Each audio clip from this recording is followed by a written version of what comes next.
अशोक चौधरी का क्या औकात है? कैमरे पर कह रहे हैं नीतीश कुमार का मानसिक हालत ठीक नहीं है, नीतीश कुमार मानसिक तौर पर स्वस्थ नहीं है। इससे बड़ा तो कोई मानहानि नहीं होगा। अगर दम है तो नीतीश कुमार और पूरी सरकार मिल के प्रशांत किशोर पर मानहानि का केस करे। आप जिस परिवार की बात कर रहे हैं, भाई साहब अपने मंत्री हैं, बेटी सांसद है दूसरे दल से, अभी दामाद को धार्मिक न्यास बोर्ड में बना दिया गया, तो पूरा बिहार यही परिवार लोग अगर कब्जा करके बैठेंगे तो दूसरे लोग कहां जाएंगे?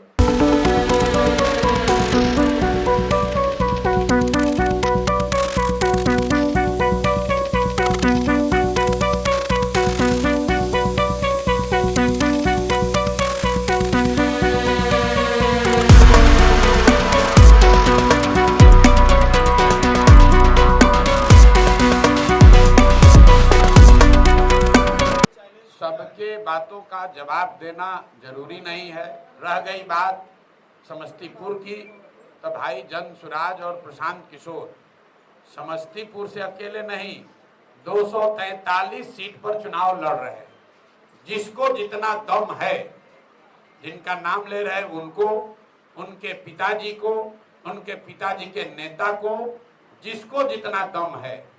हम तो हरनौत में गए और वहां पर उनके गांव में घुस के बताया कि यहाँ पर भी तुमने अपने लोगों के साथ कुछ नहीं किया है, अपने लोगों को कुछ उनके लिए विकास के लिए काम नहीं किया है।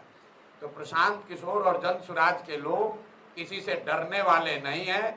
जिसको दम हो वो आए और क्षेत्र में आजमा ले। ना हम राघोपुर जाने से डरते हैं, ना हरनौत कल्याण बिघा जाने से डरते हैं, ना सिवान में जाकर लोगों को बताने में घबराते हैं कि मंगल पांडे किस तरह के स्वास्थ्य मंत्री हैं और लोग उनके बारे में क्या सोचते हैं। अच्छा, दलित है, इसका भी उन्होंने आरोप लगाया कि दलित हूं इसलिए मुझे प्रताड़ित करने का प्रयास किया जा रहा है। भाई देखिए, ऐसा है, ये विक्टिमहुड दूसरे पर जाकर खेलिएगा। कौन दलित है, कौन कुशवाहा है, कौन यादव है, ये विषय नहीं है।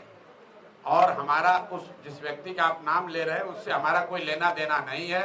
उनके पिताजी के बारे में हमने बताया कि ये टुटपुंजिया नेता है, कांग्रेस के अध्यक्ष थे बिहार में, और उस पार्टी के पीठ में छुरा घोंप के मंत्री बनने के लिए तब कांग्रेस छोड़कर ये आदमी आकर जदयू में शामिल हुए। जब जदयू में शामिल हुए तब मैं जदयू में मैं ही था, और हम लोग यहाँ आकर दरबार लगाने वाले ये लोग हैं कि प्रशांत जी किसी तरह हमारी मदद कीजिए। आप याद कर लीजिए जाके रिकॉर्ड, जब कांग्रेस छोड़कर आए थे तो कई महीना मंत्री नहीं बने थे, तो रोज आकर ये लोग दरबार लगाते थे। ऐसे लोगों पर बोलने की हमको जरूरत नहीं है। ये वो लोग हैं जो दलित होने के नाम पर का दावा करते हैं। कितने वो दलित हैं ये आपको मालूम है, आप जाकर ये चेक कर लीजिए कि कितने दलित हैं। ये पूरी जन सुराज की लड़ाई किसी एक व्यक्ति के खिलाफ नहीं है, उस मानसिकता के खिलाफ है जिसमें 1200 परिवार के लोग ये समझते हैं कि हम रहेंगे, हमारे बाबूजी थे, हम रहेंगे और हमारे बाद हमारा बाल बच्चा रहेगा। आप जिस परिवार की बात कर रहे हैं, भाई साहब अपने मंत्री हैं, बेटी सांसद है दूसरे दल से, अभी दामाद को धार्मिक न्यास बोर्ड में बना दिया गया, तो पूरा बिहार यही परिवार लोग अगर कब्जा करके बैठेंगे तो दूसरे लोग कहां जाएंगे? दूसरे लोग कहां जाएंगे भाई? और अगर इतने ही आप काबिल हैं, बताया कि हम जितना प्रशांत किशोर का उम्र है इतना दिन से हमारा परिवार राजनीति करता है, बिल्कुल ठीक बात है। जितनी मेरी उम्र है उससे ज्यादा समय से ये लोग राजनीति कर रहे हैं और इसीलिए बिहार के कुव्यवस्था के लिए सबसे बड़े जिम्मेवार है। इनको बताना चाहिए कि तुम 25-30 साल से 3 पीढ़ी राजनीति में हो, तो बताओ, अगर दलित भी होने का भी दावा कर रहे हो तो बताओ कि कितने दलित बच्चों का तुमने जीवन सुधारा, कितने दलित बच्चों के लिए कुछ किया। अगर तुम 40 साल से यहाँ पर दलित की होने का दावा कर रहे हो तो बताओ कि जातीय जनगणना में, और ये आदमी एजुकेशन मिनिस्टर थे, सब लोग नोट करो भाई, यही आदमी बिहार के शिक्षा मंत्री थे 2 बरस तक। आज जातीय जनगणना जो इसी सरकार ने कराया है उसमें आंकड़ा बता रहा है कि 3% से कम, याद रखिए, आप लोग भी पढ़ते उड़ते तो है नहीं, कोई रिपोर्ट आता है तो 3% से कम दलित समाज के बच्चे ही 12वीं पास कर रहे हैं।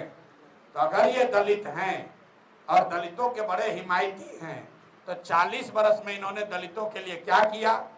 जब ये शिक्षा मंत्री थे तो दलितों के पढ़ाई की स्थिति को सुधारने के लिए क्या किया?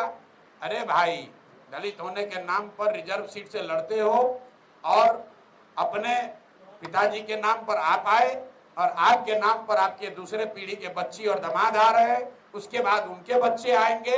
अब बिहार के जो 2 करोड़ दलित हैं वो कहाँ जाएंगे? तो प्रशांत किशोर डरने वाले नहीं है। हमको कहा कि मानहानि का मुकदमा कर देंगे। मुकदमा किए हैं, मुकदमा किए हैं ना, तब कोर्ट का फैसला आने दीजिए। दूध का दूध, पानी का पानी हो जाएगा। आप कह रहे हैं अशोक चौधरी, हम कैमरे पर कह रहे हैं अशोक चौधरी का क्या औकात है? कैमरे पर कह रहे हैं नीतीश कुमार का मानसिक हालत ठीक नहीं है, नीतीश कुमार मानसिक तौर पर स्वस्थ नहीं है। इससे बड़ा तो कोई मानहानि नहीं होगा। अगर दम है तो नीतीश कुमार और पूरी सरकार मिलकर प्रशांत किशोर पर मानहानि का केस करे कि प्रशांत किशोर गलत बोल रहे हैं, नीतीश कुमार मानसिक तौर पर स्वस्थ हैं। प्रशांत किशोर कह रहे हैं कि नीतीश कुमार मानसिक तौर पर स्वस्थ नहीं है। दम है तो मानहानि का केस करके दिखा दें, पता चल जाएगा अभी सामने।